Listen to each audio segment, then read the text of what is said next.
What's up, Squirtle Squad? How you guys doing? Today we're going to go ahead and go over the Gears of War multiplayer beta access that multiple people had over the past couple days. We're just going to go ahead and go over what Gears of War went ahead and sent out a big, massive video going over the new Horde mode, Siege mode, which obviously I am very, very, very excited about. It's one of my big all-time favorites as far as Horde mode. And then we're going to go ahead and go over the multiplayer. I am willing to dabble into it. Have never been into a multiplayer access bait person. So other than that, we are going to go ahead and deep dive into this preview, and then we're going to go ahead and go right down into the video. Enjoy. Live reaction here, guys. I'm so excited. So excited. The squad is at the heart of every Gears of War experience. Yeah, it is. Whether it's in the stories we tell or the modes we build, being a Gear is all about fighting alongside someone who has your back when shit gets intense. Our players have deep connections to their own squads. They tell stories about lifelong friends and family that grew up playing Gears together. Strangers they met in battle and became bonded to through the game. That feeling of fighting side by side is at the center of E-Day's multiplayer modes. Just like Squirtle And today, we're excited to dive in and show you more. Welcome to Horde Siege. It's an all-new 12-player evolution of Gears' legendary Horde mode. Horde Siege evolves that iconic, back-against-the-wall Horde experience that Gears is known for, with larger, more unpredictable, more cinematic, and more memorable battles for you and your squad. This is 3 squads fighting through their own objectives, crisscrossing with each other through the largest and most immersive multiplayer maps we've ever made. But before you go, you need to choose a class and gear up. Each class has its own tactical gear to match its strategy, as well as progression journey that unlock loadout weapons, armor mods, and tactical gear mods so you can tweak your build to your own personal playstyle. The Assault class is about controlling the battlefield with mid-range weapons while stunning waves of incoming enemies using the Sonic Disruptor. Marksman focuses on precision damage, especially useful with Horde Siege's longer sightlines, while the Pulse Drone attacks Locust units for you and your squad. The Breacher is a point-blank bruiser that pushes hard into the front line to make risky plays, using an adrenaline injector to refill health and reduce incoming damage. And the Medic is a mid-range revive specialist, focused on keeping your squad on their feet while under fire. The Stim Vaporizer revives any gear, even from other squads, within range. Depending on the mission type you've chosen, you'll get a mix of main objectives that will have you moving around the map or hunkering down in a location. These objectives give you more variety than ever before, but they're still focused on the Horde feeling of defending and clearing ways of unique enemy combinations. What is that? In Horde Siege, this means securing and protecting rigs, large COG recon devices that have been deployed around the city to scan and map out the enemy's underground tunnel network. They are critical to the defense of Kelowna, but have the unfortunate, noisy side effect of attracting locusts whenever they're activated. Also scattered around the map are secondary objectives. Quick, timed side missions like taking out a high-value target, defusing locust explosives, or delivering a power core to juice up an active rig. Secondary objectives are optional, but they earn in-session squad perks, boosting your squad's abilities, as well as weapon parts that can be redeemed after your session to upgrade your favorite guns. As you knock off objectives and kill locusts, your squad earns energy. This can be spent at supply caches. There, you can upgrade squad perks, grab equipment like grenades, sentry turrets, and razor mines, change your loadout on the fly if you need a different weapon. Your objectives will often have you cross paths with other squads, and these are really unique kind of magic moments in Siege, like running into another squad's defensive setup and helping take out some of their waves, or when you both get assigned positions near each other, it can set up a joint kill zone. But a huge relief when your whole squad is DB&O'd and you see a group of Gears come sprinting around that corner with a clutch revive. If Command delivers a supply drop, any squad that fights to secure it gets a share of the rewards inside. The first one in gets the best stuff, so it's often a quick decision if you can spare the time and effort while managing your objectives. But the most intense multi-squad action hits when our bigger boss appears on the map and things get even tougher. Invasions can happen at any time during a mission. They add new chaos and challenges to the session, buffing locust enemies or restricting certain actions until they're defeated. And it can take more than one squad to bring these huge monsters down. These moments of 12 players coming together to take on iconic locust creatures deliver this great Gears feeling. fighting alongside a group of soldiers to hold the line. And of course, anyone that helps gets even more rewards. That's fucking beautiful! Once your mission objectives are complete, Command sends in your ride so you can extract. You'll fight through one last intense horde wave to secure the LZ and hold out until your Raven appears. A successful mission will reward you and your squad. While you don't technically all need to make it back to the chopper, your rewards might suffer a bit if you leave your comrades behind. Earned XP will progress your rank, unlocking new loadout weapons, mods, and equipment. But most importantly, any weapon parts you gained can be redeemed to upgrade your arsenal for the next fight. For the first time in a main Gears title, you can mod our iconic weapons. Some mods will apply small tweaks, nudging the gun towards your personal preference. Other mods are more noticeable, changing what effects you get from hitting a perfect active reload. Or if you want to go nuts, you can even throw a bayonet on your Gnasher. That intersection between how you set up your weapons, armor mods, and tactical gear creates more choice and gameplay strategy than we've ever had before. And of course, when you and your squad combine your builds, it can be the difference that gets you through an especially tough mission.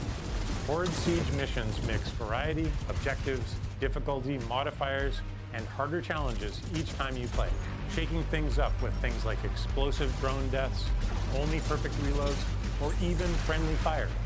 Poisons also make a return, meaning the Locust Horde gets more powerful as you play through a mission.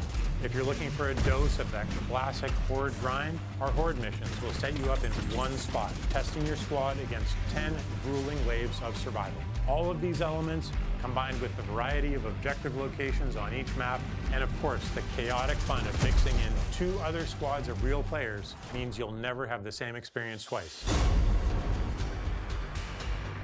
The ultimate squad challenge in Gears has always been founded on versus modes. 2 squads going head to head, trying to rip each other apart with a mix of tactical teamwork and clutch gameplay. We wanted to deliver that pure Gears PvP feeling, but now evolved with E-Day's new movement mechanics. All our launch modes are 4v4, as Locust and COG squads square off on all new maps. PvP is where you hone your skills. No mods allowed here.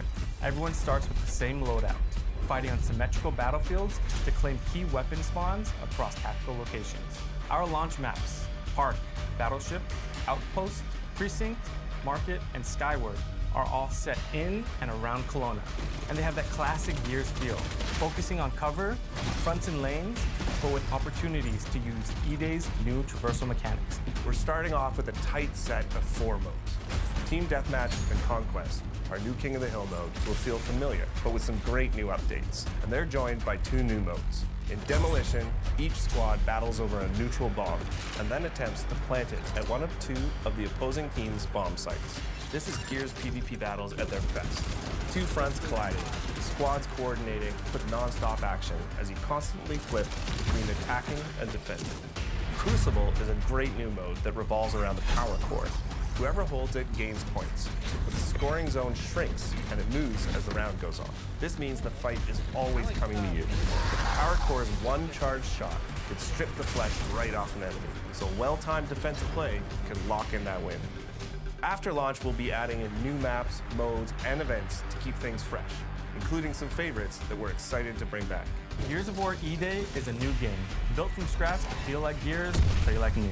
So whether you're a Gears veteran or jumping in for the first time, it was important to us that there was a place to get familiar with the gameplay mechanics. Our short bootcamp tutorial will walk you through the basics, but we've also included a combat training space where you can test out weapons, movement, and even go up against some short Locust encounters to get some reps in.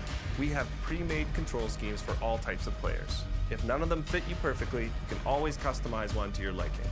When you're feeling ready to pop some heads, Versus is set up with 2 main ways to play. Jump into social to get into the fight and roll through some matches.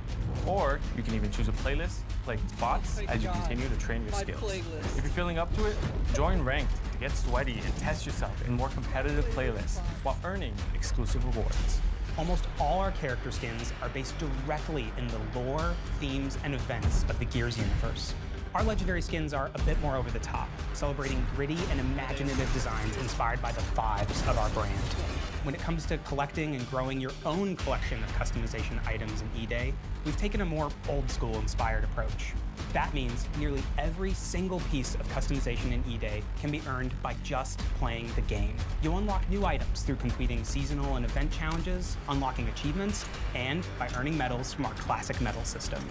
Everything else can be obtained by completing matches and earning coins, which unlock items in the barracks. We'll have a few things that are pay only, but they're limited to our premium edition items and charity or partner content like the Ride the Lightning weapon skin set we've created in partnership with Metallica. Every season, we'll grow our lineup of COG and Locust characters, as well as adding new weapon skins, poses, customization elements, challenges, medals, and events. All of this is to say, there's no battle pass, no pay to win, no bullshit. Play what you want, chase the unlocks that you think are the coolest, and we'll have themed seasonal updates that bring in loads of new kick-ass content. Horde Siege and Gears Versus. Epic PvE battles and tight PvP combat that deliver on that intense Gears action in a totally new game. So grab your squad and join the fight. Early access to the open beta begins August 6th on Xbox, PC, and Steam. And we can't wait for you to get your hands on Gears of War E-Day. We'll see you on the battlefield.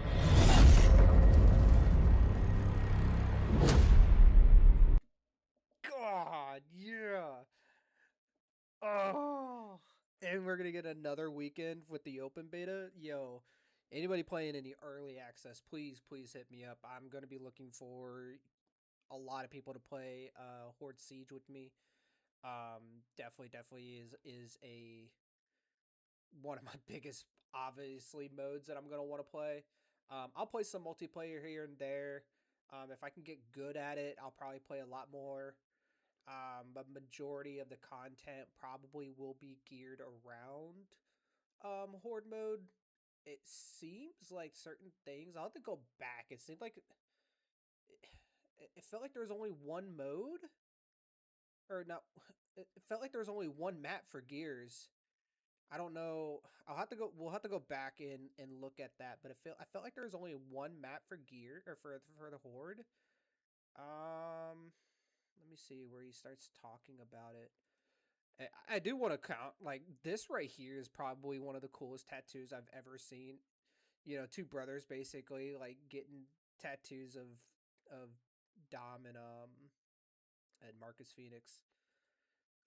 Okay, so here It's an all-new 12-player evolution of... Okay, so 12 players, that's nothing new to what we have.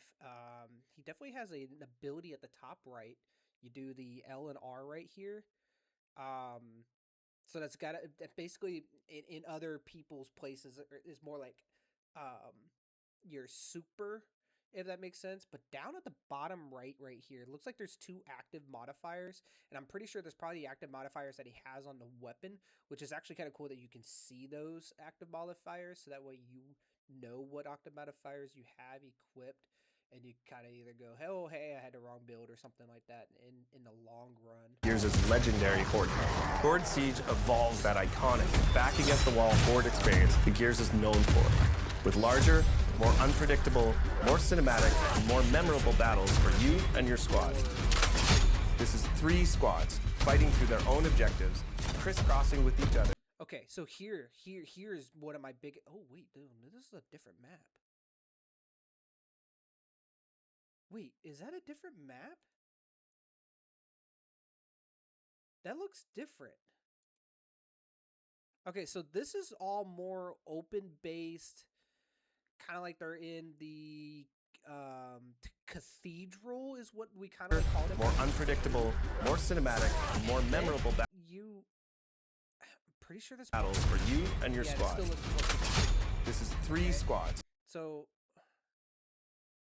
yeah, this is all cathedral. You can kind of tell based off of like the different looks of it. It's just more open, more night. Fighting through their own objectives. This looks night. This looks like under like subway-ish. Like he's like under the subway. Crisscrossing with. And then they're kind of like more in the city. It's more night.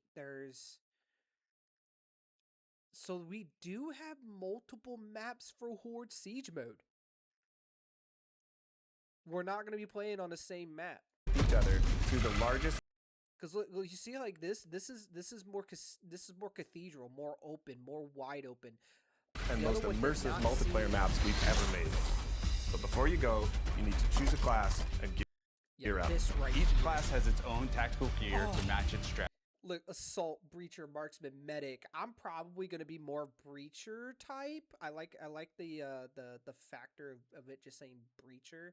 I could just be a medic just because a lot of people probably won't play medic, but it seems like it's gonna be most overpowered. Just being able to revive everybody and do things. Obviously, the assault class here, kind of breaking it down, stuns drones and disrupts other enemies in a forward cone, interrupting their attacks. So you can kind of get more up close personal.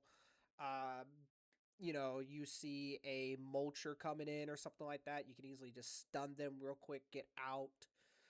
So it seems like if you're ever in a bind, just immediately put out your super. Don't try to, don't play hero. Don't try to save it. The supers are going to be like the biggest thing that you're going to want to use on a consistent basis. I don't know what the cooldown is of it yet. We obviously don't know. I'm pretty sure you can upgrade. Like being able to upgrade each class is just like in Gears 5 too. You're not just stuck with the 4 or 5 cards either. It looks like you're going to be able to unlock everything. As well as progression.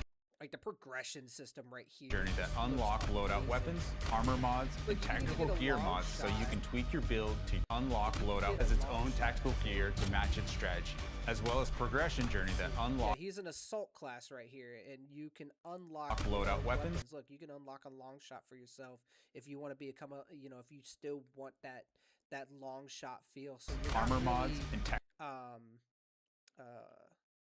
and strategy, as well as progression journey that unlock loadout weapons, armor mod. Right here, I think this is where most of your class is going to be identified as, where you're going to be more like cover is life, spray and pray. This is your 5 cards, kind of like in Gears 5, where you had the 5 cards that you're able to choose from, that solidified your horde siege stuff. That's what I figured that this stuff is, because you're going to be able to equip one, and then you're going to be able to equip another one, then another one, then another one. So yeah, this is your 5 cards, and you unlock your 5th card slot on level 23, but none of your cards now, obviously it says you need to have XP or anything like that, which is great. You can actually really solidify and go deep down dived into what your armor mods and tactical gear mods. And then your tactical gear mods too, you get 3 slots as well. I don't know if you just get these same 3. I'm hoping that you get others. So this is what the Sonic Disruptor mods can do. It can also change the disruptor to trigger when an enemy is in range and improves the cooldown. So you're definitely going to want that. You're definitely going to want the range on this 100%. Grants a full perfect magazine. Ooh, that's actually kind of cool too. That's actually that's pretty cool too. Like if you just you have your shotgun equipped, then you throw your Sonic Disruptor mod, and then boom, automatic perfect reload, and you can just go ham. That's kind of solid. I really do like that. Disruptor has an increased duration. Okay, yeah, see, and then your stunned enemies have a chance to detonate on death. Oh, that's pretty cool. So like a Firefly effect from previous games. Yo, that's pretty cool. That's only the first 4. That's only first 4 slots in that first one. I don't know what more we're gonna get in the other 2, but it looks like they can add more. It has. Oh, it looks like they can add more, man. There's another empty spot right here that could have more, but of course this is the beta, so we don't so you can tweak your build. Let's see. This one, the Ripper. What the hell is a Ripper? Twinned ammo, double barrel fire, perfect ammo damage, and then it gets a perfect ammo fire rate. You get 2 negatives on that. So I'm guessing getting no, the fire rate will go down, it sounds like, in here, but your damage goes fully up. So it most be like a pop, pop, pop, pop feel instead of a do, which is kind of cool. I like it. I like that. And you got other mods. Oh my god. Oh, you got multiple general mods. To your own personal playstyle. The Assault class is about controlling the battlefield with mid-range weapons. I do like this skin. I think that it might be General Prescott's skin, but yo, that skin looks dope. While stunning waves of incoming enemies using the Sonic Disruptor. Marksman Yeah, that focuses on precision damage, especially useful I'm happy with for Horde the Siege's marksman. longer sightlines, while the pulse drone attacks low. Okay, so this is what I was very, very excited about. This is his actual squad.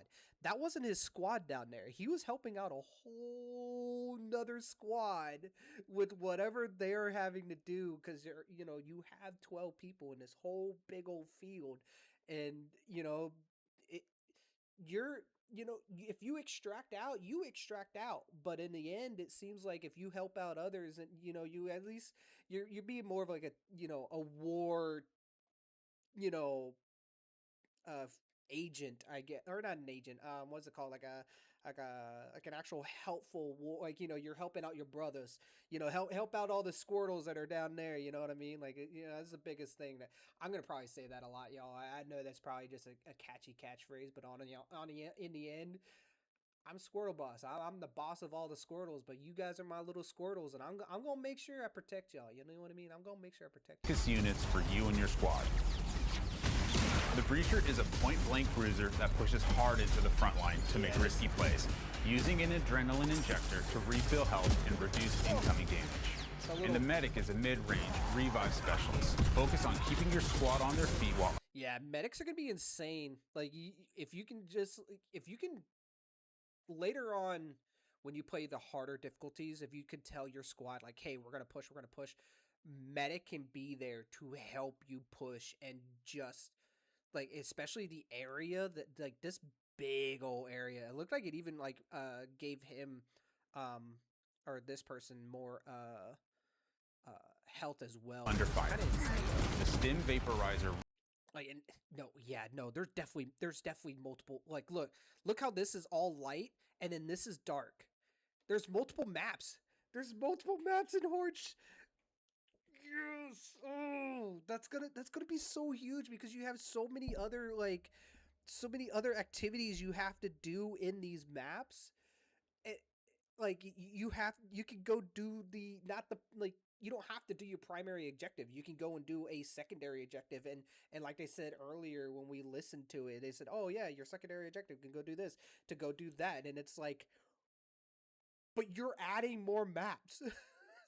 The amount of gameplay, the amount of like replayability is going to be there. You're not going to get bored the first week, even if you play 6-7 hours of every day, because you never know. One of your games might have an invasion, and that's what you're looking for. You're looking for the big bosses to come in and wreck you and get you going, like, bro. And then like you just being able to have like one of these kind of plays where you're just Revives any gear, even from other squads. Look, all four of these guys are down. All four of them are down, and you just come in and you within range. You save the day. Depending on the mission type you've chosen, you'll get a mix of main objectives that will have you moving around the map or hunkering down in a location.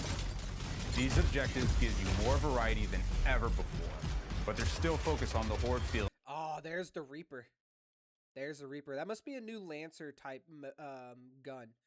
That's got to be a new link of defending and clearing waves of unique enemy combinations. In Horde Siege, this means securing and protecting rigs. Large.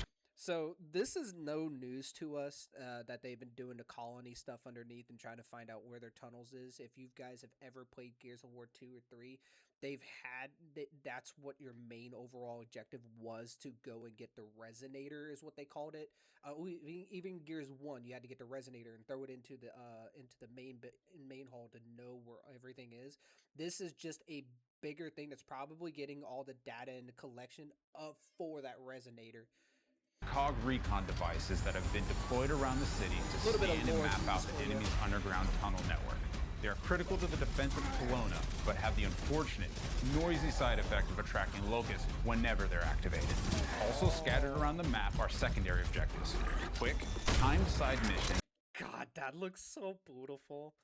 Oh, that was also scattered around the map are secondary objectives.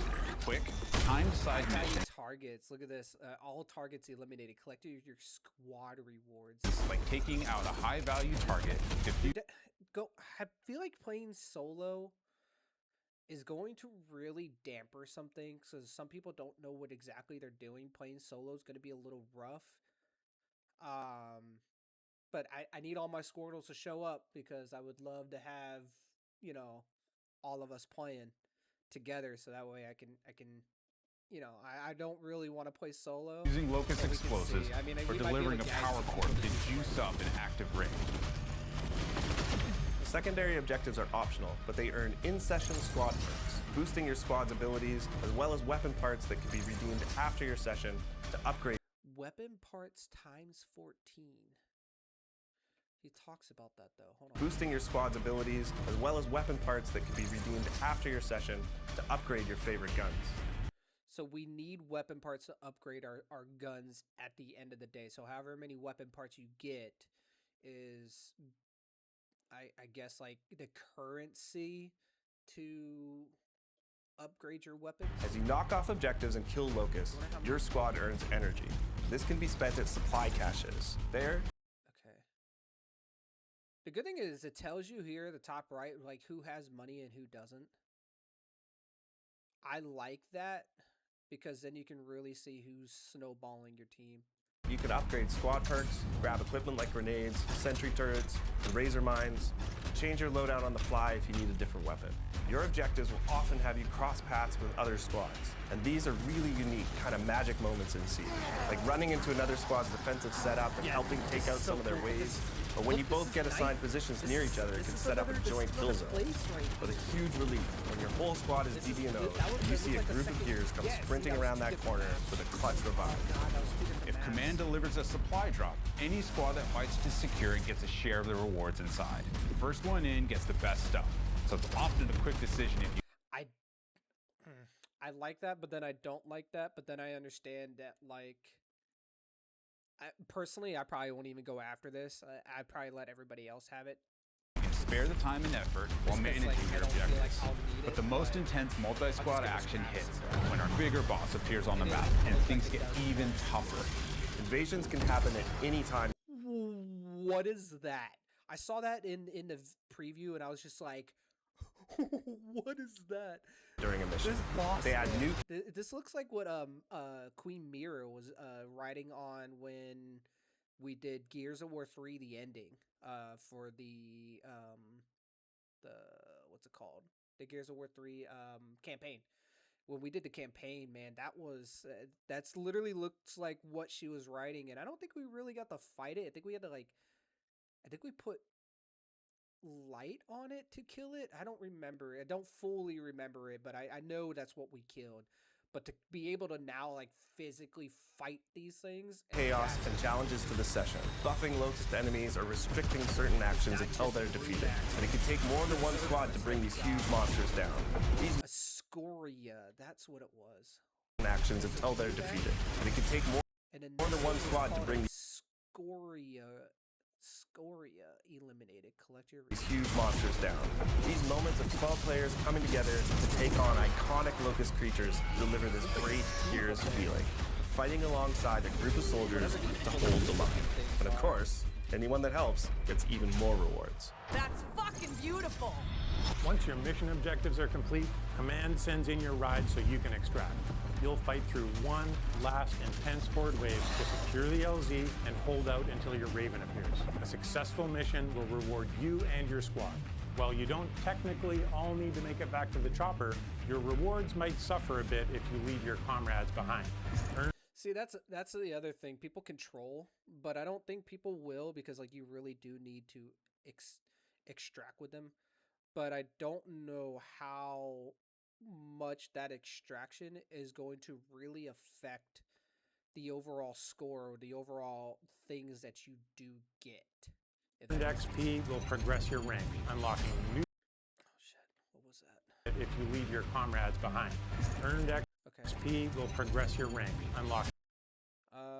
Squad performance, individual performance. They were playing a rookie. Okay, completed the mission. No failed primary objectives. Extract with all squad. Oh, you get mission ratings. Okay, but they didn't get any weapon parts. So yeah, getting weapon parts is going to be your biggest thing. That's where everybody's going to really fall, is trying to go get these weapon parts. New loadout weapons. That's where the weapon parts come into play. That's how you unlock them. 45 weapon parts, and each one of these costs money to cost of weapon parts, not money, but cost of weapon parts to unlock with. Okay, so I don't know where you would primarily probably put your weapon parts into. I would want to say the slots first because you might have some free ones, some free general mods that you might be able to do. Oh, this one doesn't technically unlock until level 20 assault. Oh, so leveling up is probably gonna be quicker, and then go get your weapon parts afterwards, because then you'll have everything allotted to you to where then you can start building your weapons and stuff like that and getting into a more generalized detail. So yeah, leveling up your characters models is going to be probably number one goal, and then go into the general mods. Mods and equipment. But most importantly, any weapon parts you gained can be redeemed to upgrade your arsenal for the next fight. For the first time in a main Gears title, you can mod our iconic weapons. Some mods will apply small tweaks, nudging the gun towards your personal preference. Other mods are more noticeable, changing what effects you get from hitting a perfect accurate reload. Or if you want to go nuts, you can even throw a bayonet on your Nasher. So dope. That intersection between how you set up your weapons, armor mods, and tactical gear creates more choice and gameplay strategy than we've ever had before. And of course, when you and your squad combine your builds, it can be the difference that gets you through an especially tough mission. I did want to show you guys this. So, and gameplay strategy than we've ever had before. And who has mods on and who doesn't? You see how he has, like, you did the Nasher with the bayonet on? So you can tell who has their mods on and who don't have mods. Of course, when you and your squad combine your builds, it can be the difference that gets you through. And of course, when you and your squad this skin right here. Oh, they showed a lot of skins actually. Play strategy than we've ever had before. And of course, so more choice and gameplay strategy than we've ever had before. And so this is the original 4, right? And of course, when you have these 4, which she's like the aircraft person, and it looks like probably Onyx Guard, Carmine. I don't know who this kid is. This is a new person. But I love how, like, the banners that you build will be in the background. I wish they had a Squirtle one. Your squad combine your build. And then this is another set of 4. So they'll have, what, 12 total? Okay. All right. Yeah, 12 different skins total at launch would be great. Don't know who this guy is. I want to say this looks like Prescott back in the early days, but I'm not entirely sure who this guy is. We know who that is. She looks familiar, but I don't know. Was she in the Hive? No, she wasn't in Hive Busters, was she? Was she the Hive Buster person? I don't know. It can be the difference that gets you through an especially tough mission. Horde Siege missions mix variety, objectives, difficulty, modifiers, and harder challenges each time you play, shaking things up with things like look, this is night. They're more explosive drone deaths, only perfect reloads, or even friendly fire. Poisons also make a return, meaning the Locust Horde gets more powerful as you play through a mission. If you're looking for a dose of that classic Horde grind, our Horde missions will set you up in one spot, testing your squad against 10 grueling waves of survival. All of these elements, combined with the variety of objective locations on each map, and of course the chaotic fun of mixing in 2 other squads of real players, means you'll never have the same experience twice. Yeah, that same experience twice is definitely the factor. I definitely want to say, like, again, just the overall business of the Horde mode is going to be awesome. I'm very, very excited. I'm not going to go really depth into versus. There's a lot of good versus players out there. I'd definitely go see Red Icy. I'd go see Domez. Domez is probably really good as well. Avexis, I would go check out their channels and definitely give them a shout out as well. But why is this not playing? What in the world is going on here? Like, I have probably the best internet, and for some reason this is like not loading up. By earning medals from our classic medal system, like the Ride the Lightning as content. Tight PC and Steam. I don't know why this has to happen, but it's wait for you to get Xbox, PC, and Steam E-Day. Come on. Come on. Get to the end, please. I just wanted to get to the end. All right.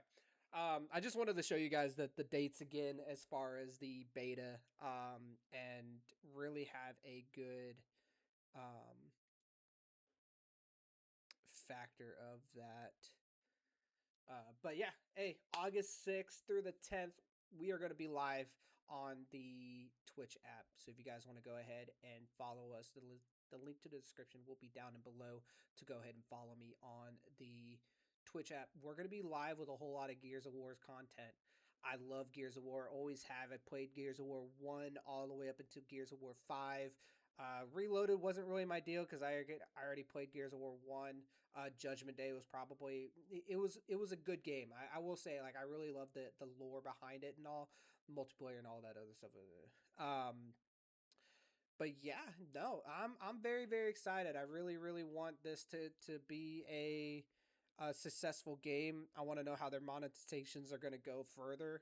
How much stuff are they really gonna, like, all their what's it called, their promos and stuff like that, as far as, like back in Gears of War 4, they had Xavier Woods and the New Day. They had the New Day as like skins and stuff, and you were able to get those. I'm hoping that they bring more stuff like that, and kind of bring more, so that way they can get money. They can give out a bunch of stuff for free. I'm 100% all for that, but I still want this game to make some money. I still want this game to be as high as possible, just so that way we can see E-Day 2. So that way, or just not even E-Day 2, just like something to keep going. Maybe we go into the world of Dom's fighting up until, like Marcus actually got out of jail, because if we can learn more about how Dom was going through all of his stuff, and Baird and them, like, that would just, I feel like being able to successfully keep going into Gears of War 1 the first 10 years that we did miss, I'm hoping that we can just keep going with it, and go with those kind of games. Like, like I said, I'm super excited. I can't wait. I don't know why, again, this is like being so difficult here, and I just really want to see, because there's another date here. Gears play like new. So whether you're a Gears veteran or jumping in for the first time, it was important to us that there was a place to get familiar with the gameplay. I need this to load so that way I can actually finally see it. But yeah, that is Gears of War. Thank you guys very much for hanging out, and I'll see you guys on the flip side. Peace.